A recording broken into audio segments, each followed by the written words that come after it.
Democratic Republic of Congo.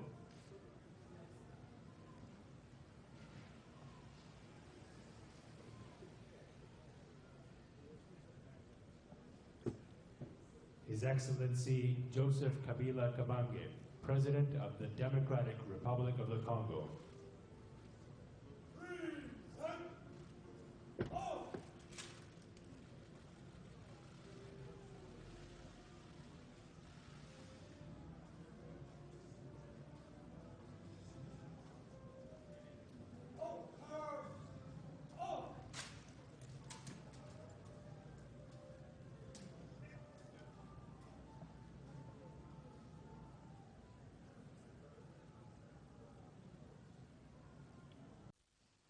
Bonne nouvelle pour le déplacé et réfugié du Nord et Sud Kivu. Il vient de bénéficier d'une enveloppe de 39 000 $ américains de la part du gouvernement provincial et national. Cette somme permettra à ces derniers de répondre à bon nombre de problèmes auxquels ils sont confrontés. C'est le gouverneur qui l'a annoncé au cours du lancement du plan de réponse humanitaire. Bébé Diankou.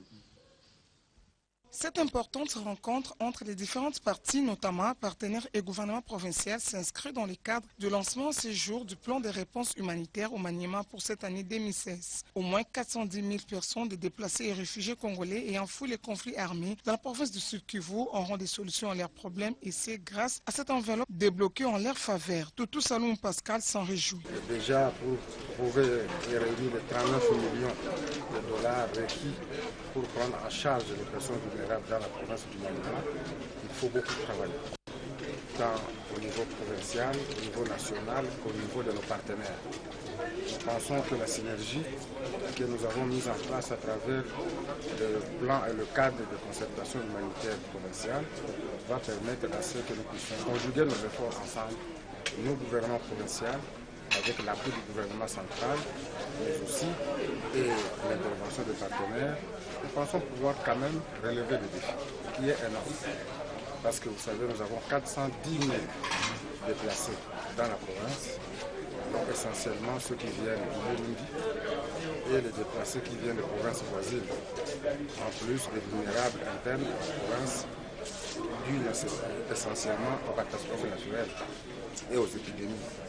Donc nous devons abattre un travail de titan, nous tous mettre nos énergies ensemble pour pouvoir permettre à ce que nous prenions tant pour faire ce peu en charge de nos compatriotes qui ont besoin de cette assistance. Il faut rappeler que plusieurs familles en provenance du Nord et Sud Kivu ont trouvé refuge au Maniema.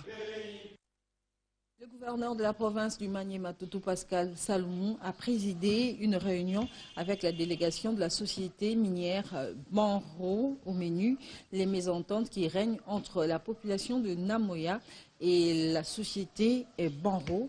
Objectif, réfléchir sur les mesures à mettre en œuvre pour mettre fin à ces tiraillements entre les deux parties. José Kalumba et Christelle Tibambe nous en parlent. C'est une réunion de mise au point entre le gouverneur de la province du Maniema, Pascal Toutou Saloum, et la délégation de la société minière Banro. Le souci de cette équipe venue de Bukavu, c'est de mettre fin aux mésententes qui existent entre la population locale de Namoya dans le territoire de Kabambaré et la société Banro. Au cours de ces échanges, l'autorité provinciale a instruit à cette délégation de Banro de trouver un cadre légal en vue d'échanger avec la population locale pour éviter le désordre dans l'avenir. Un message encourageant pour Désiré Sanguira, vice-président de Banro, chargé des relations avec le gouvernement, qui promet l'organisation d'une rencontre avec la population de Namoya dans une dizaine de jours. La population locale a certaines demandes qui manifestement ne peuvent pas se réaliser en une fois. Et il est parfois difficile que la population locale le comprenne. Donc le rôle de la province et notamment du gouverneur aujourd'hui a été de trouver un cadre dans lequel la population locale et la compagnie pourraient dialoguer afin d'éviter à l'avenir des incidents. Nous avons prévu qu'il y aurait une réunion dans une dizaine de jours entre la population locale, le gouvernement provincial et la société, afin qu'on puisse voir tous les problèmes que l'on a rencontrés, comment les éviter et comme ça repartir du bon pied entre nous et la population. Notez que depuis 3 semaines, les torchons brûlent entre la population de Namoya et la société Banro. Une personne a même trouvé la mort. Il a été organisé hier à l'hôtel Béatrice un atelier national de consultation pour l'intégration de sites Sidjar, une initiative appuyée par le gouvernement congolais au travers du ministère de l'Agriculture, Pêche et Élevage. Objectif poursuivi, renforcer les recherches agronomiques pour le bien de ce secteur vital, moteur de développement en République démocratique du Congo. Images et commentaires de Blaise Aïna. Eric Faka.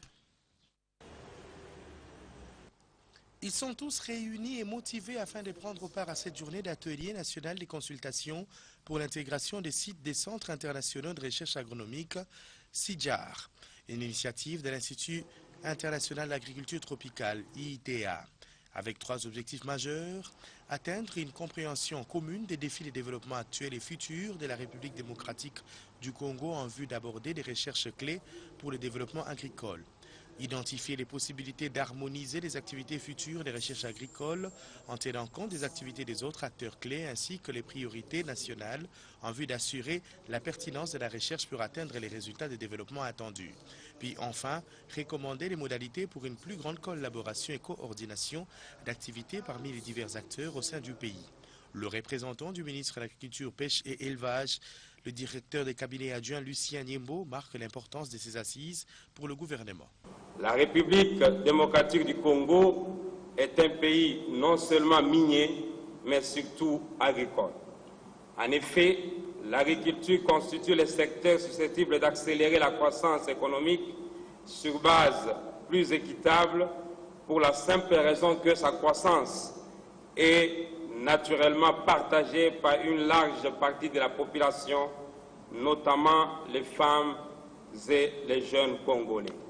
C'est ainsi que la volonté de son Excellence, Monsieur le Président de la République et chef de l'État, Joseph Kabila Kabange, est de faire de l'agriculture le moteur de la croissance économique. Ilva Hills, directrice générale adjointe de l'IITA en charge de la recherche et développement, a brièvement exposé sur les contextes de cet atelier le groupe consultant des centres de recherche internationaux, SIDJAR, renfermant en son sein 15 centres de recherche, est actif aux côtés du gouvernement depuis 2012. Il s'agit d'assurer la sécurité alimentaire et nutritive, assurer une croissance soutenue de la productivité et la rentabilité du secteur et favoriser le développement des industries agroalimentaires. Une journée riche en échanges. Difficile d'accéder au grand marché de Kinshasa pour cause l'état de délabrement de certaines voiries de la commune de la Gombe, notamment les avenues Bakongo et le croisement des avenues Bokassa et Commerce. La population quinoise plaide auprès des autorités de la ville pour qu'une solution durable soit trouvée. C'est un constat de José Lendo et Muriel Samb. Si dans d'autres coins de la capitale Kinshasa, l'on s'est réjoui de la réhabilitation et modernisation des routes, ici au centre-ville, le discours est tout autre. Les riverains attendent encore la réhabilitation de plusieurs avenues du centre commercial de Kinshasa. Dans le lot des avenues qui attendent à être réhabilitées, il y a l'avenue Bakongo. Ici, la situation est déplorable. Pour se frayer un chemin, les chauffeurs des véhicules sont obligés d'effectuer des manœuvres parfois dangereuses. Au croisement des avenues Bokassa et Commerce, c'est la désolation totale. L'état de cet endroit rend impossible l'accès au grand marché. Les chauffeurs sont contraints de limiter leurs courses sur l'avenue Kabombaré. Une situation qui a de l'impact sur les petits commerces.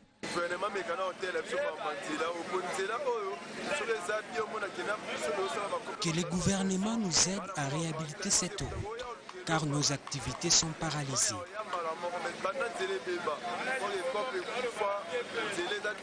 L'accès au grand marché devient un casse-tête. Mais la population ne se désespère pas. Elle espère voir l'hôtel de ville de Kinshasa dépêcher ses ouvriers pour la réhabilitation de ces avenues qui ternissent l'image de Kinshasa. L'Office de voirie et drainage OVD mène une vaste opération à Lubumbashi dans le Haut-Katanga pour déboucher les caniveaux et boucher les trous sur les différentes artères. Les différentes équipes sont déployées sous la supervision du directeur provincial. Une fois de plus, Blaise Aïnda pour le commentaire. Les équipes de l'Office de voirie et drainage sont déployées à travers toute la ville de Lubumbashi avec pour objectif de déboucher les caniveaux pour un bon ruissellement des eaux des pluies, mais aussi boucher les nids de poules sur la chaussée, sur les différentes artères de la ville cuprifère. Il est écrit « Attention, travaux OVD un peu partout ». L'avenue Lumumba où l'on donne les go de la visite, c'est le curage et l'ouverture des différentes chambres pour faire couler les eaux de pluie qui stagnent à l'angle Lumumba et N'Djamena. Au centre-ville, Moero et les usines, ces deux avenues, subissent les mêmes activités. Sur la route Kafoubou, la canalisation bloquée par les ordures ménagères, ce qui implique une intense travaux de l'Office de voirie et drainage. Les avenues Sapinière et des Plaines, l'OVDI déploie aussi des équipes où on a bouché des trous pour une circulation fluide. À Rocarias, c'est le pic, au niveau du quartier Kabesha. Le directeur provincial justifie cette action à ces moments précis. Comme vous le savez, avec la saison de pluie, surtout sur les anciennes chaussées qui ont leur durée conventionnelle d'exploitation un peu dépassée, c'est le cas de l'avenue Révolution, la Savoubou, qui est la Balanda, boulevard Katouba. Il est tout à fait normal que nous puissions être permanents pour essayer un peu d'alléger les usagers de la route. Mais ces travaux-là, c'est notre tâche quotidienne. Nous avons toujours été sur le terrain. Même si les pluies cessaient, l'Office de voirie et de drainage sera toujours sur le terrain. Là, c'est un plan général que nous avons mis en place sous les instructions du commissaire spécial qui nous a demandé d'essayer d'alléger les usagers de la route pour remettre les conditions de confort et de sécurité pour les usagers empruntant les voiries de la ville de Lubumbashi. Retenez que ces travaux ont pour but de mettre fin au débordement des eaux et la population, elle, a un rôle à jouer. Elle doit éviter de jeter les ordures dans les caniveaux. Le trafic vient de reprendre sur le lac Kivu après 3 semaines de grève des armateurs et propriétaires de bateaux. À la base de cette crise, la multiplicité et la hausse de taxes au port de Goma, au nord Kivu.